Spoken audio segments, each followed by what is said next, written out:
Have you ever experienced those events that seem like incredible coincidences that look like they're conveying some meaning to you, but they're really beyond cause and effect? Carl Jung used the term synchronicity for the first time to describe meaningful coincidences. You're thinking of someone and they call you. You keep seeing numbers like 1111, 555, or 444, or a number that keeps coming up for you over and over again. You're wondering about a question and something happens that delivers the answer right into your hands. You might have watched videos that explain these phenomena as messages from the universe, or your guides, or your inner knowing. In this episode, I'm going to give you a radically different mythology.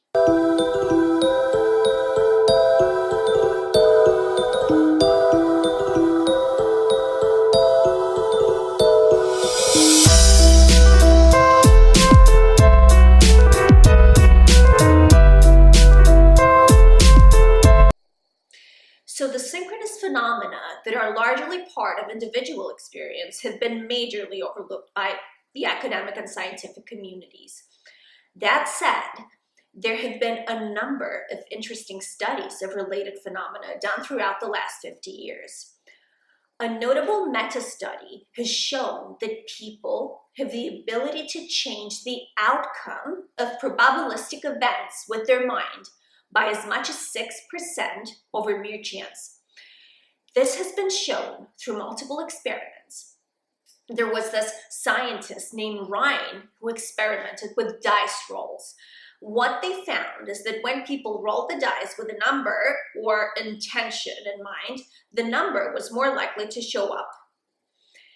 People have been reporting synchronous events since the beginning of time, basically.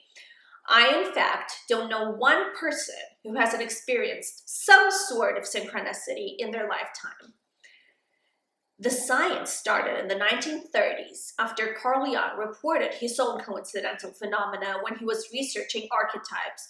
For example, when he was researching the archetype of the fish, all these fish references would start to pop up in his environment. There was also the well-known incident of the scarab, where he was talking to a patient of his in his office who was mentioning that she was gifted a golden scarab. And right then, he saw this insect on his window, and when he opened it, he discovered that it was actually a scarab, whose colors definitely seemed to be golden. So here's my problem with people maintaining that all these synchronicities are the universe talking to you. I think that this particular mythology, I'm using this word because I believe that everything we think and feel is our personal brand of mythology. So this disconnects you from the fact that you're actually seeing parts of yourself reflected in the environment. What you're seeing outside of yourself is a mirror, and you're seeing parts of yourself reflected in that mirror. So these synchronicities that are seemingly violating the laws of time and space, they're not a miracle. You are the actual miracle. I'm going to explain this. So our brain is this massive supercomputer with incredible processing power, right? It's superior, actually, to the world's most advanced supercomputer. The brain's processing power has been estimated to be 1 exaflop, which is the equivalent to a billion calculations per second. Picture that. In truth, the human brain is far more advanced and efficient and possesses more raw computational power than the most impressive supercomputers that have ever been built. So what this quantum supercomputer we have up here does is it goes out to the environment, right, and automatically finds the exact information that's going to corroborate its system of beliefs. Will it influence reality? In a way, yes. It's going to put everything through a sieve, and what's going to filter through are the exact things that are being projected from within. It's going to rearrange the world in order to do that. It's the exact same thing with people recreating their traumas and traumatic patterns that have happened in their life over and over again. When something is unresolved from earliest experiences, mainly from childhood, this thing keeps getting projected or reflected back to them from their environment. So anyone with a little bit of knowledge of psychology and some Jungian principles knows that once a trauma is registered with the subconscious, it's going to create a pattern of behavior or thinking, right? This pattern is going to keep repeating itself through other situations possibly and keep coming up until the source of the trauma is cleared from the subconscious. So what's going to happen is that we will attract people, relationship patterns, and events that will only confirm and basically reenact the earlier trauma, but possibly with different actors and different circumstances. So everyone has this ability. What actually happens is people are living in their own personal bubbles of information. We are looking and finding things that we already believe. You think that the world works one particular way, but what you're doing is going out there and constantly finding people, events, and information that confirms your opinions, your thoughts, and your emotions.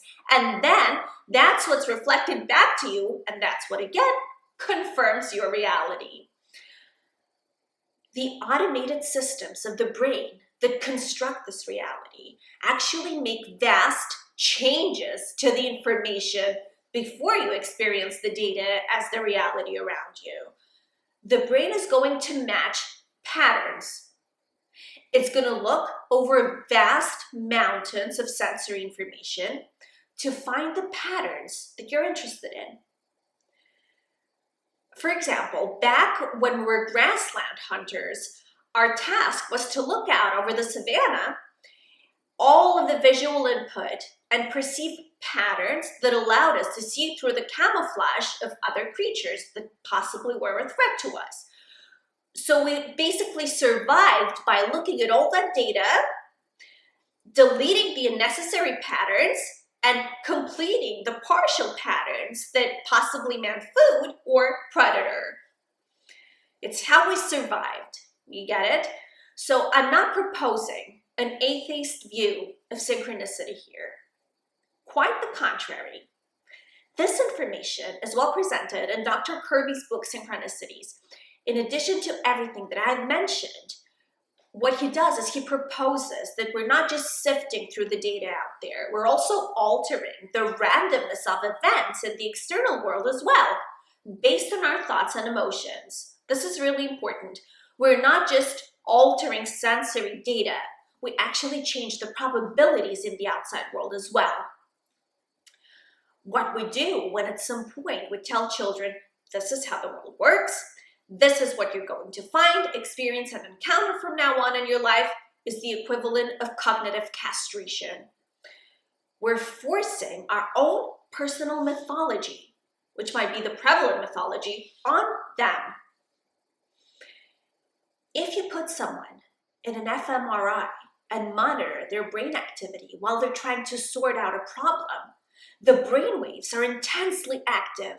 There's all sorts of activity going on if you check out the monitor. When you tell them that now they have to make a decision, you can watch the brain waves get more and more quiet as the brain is processing options and putting some of them aside. And then once a decision has actually been made, the brain gets very, very quiet. It's no longer thinking. So once you're set on believing something, your brain is no longer active in that regard. It goes offline. It literally dozes off.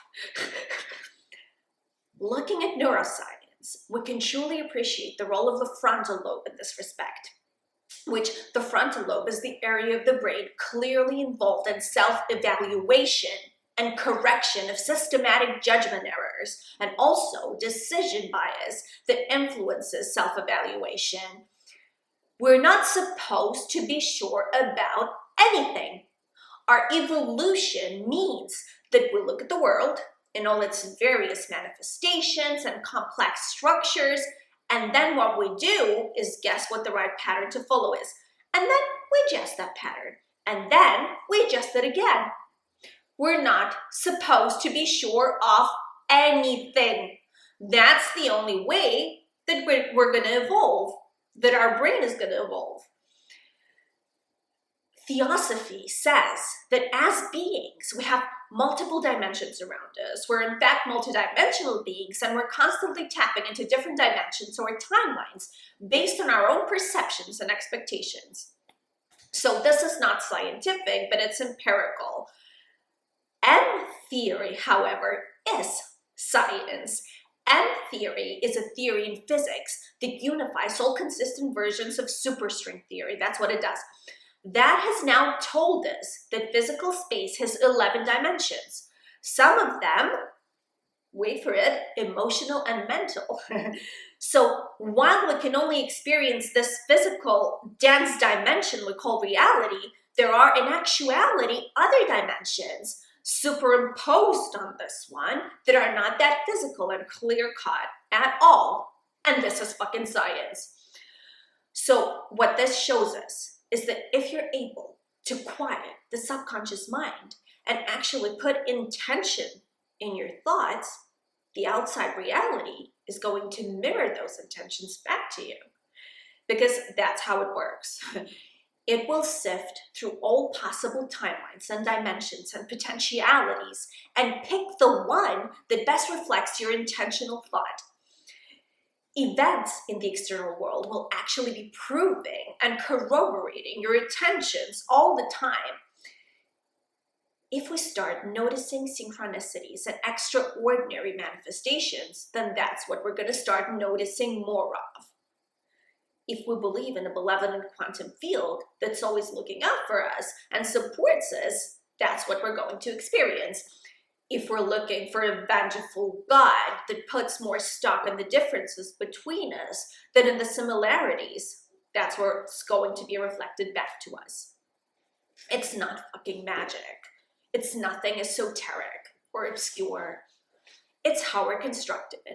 It's why in quantum physics, there's the adage of the particle that doesn't exist until it's observed. And then when you're not looking at it, it's said to be universal. That's what they call it. It exists in some universal potential. It's not in actual physical existence. It's just a potentiality that's out there. For me, the trap in all of the synchronicity explanations out there is thinking that it's something extraordinary. It's not.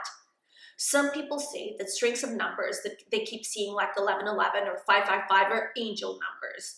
And that what it means is that the angels protecting you are actually active around you and telling you that you're on the right path, you're supposed to be, or that everything is working out for you and stuff like that, which isn't something I'm going to or even can't argue with. I'm open to all potentialities. Our understanding of the world now has expanded vastly, and we see how all sorts of mythologies, which, as I explained, I'm not using this term in a derogatory manner, can be part of the human experience. So the only danger, if you will, that I can perceive is twofold. One is saying synchronicity, as we all do at some point, and because of it getting a sense of grandiosity. Start thinking, for example, that you're chosen by God or by whoever else to perform a task or whatever, that you're special in some way. The second danger I can see is start seeing all these synchronicities, and because of that, start thinking whether you're actually falling off your rocker. So drop a comment and let me know what you think. For me personally, synchronicities are a mild instance of satori. Satori is a term that Japanese Buddhism uses to describe an awakened consciousness or astute comprehension. It's a confirmation from your own consciousness, not from something out there, of what you're capable of. It's a shift, I feel, to an internal locus of control that can and does influence the external. It's your focus and intention that creates all these synchronicities around you. And the ultimate goal of this mirroring is for you to know yourself, which is actually the point of my personal mythology. I believe that it's a spiritual disservice to tell people what's going on in their lives and what consciousness is really about, and that synchronicities mean this or that, or that they're guiding you, or all that stuff. What does it mean to you? Use the information out there to inform your personal mythology, not confirm it or deny it or even form it. Use the synchronicities to maybe confirm your uncertainty about it, about all of it, the not knowing, and the knowing that the not knowing is actually okay. I'm sending you love.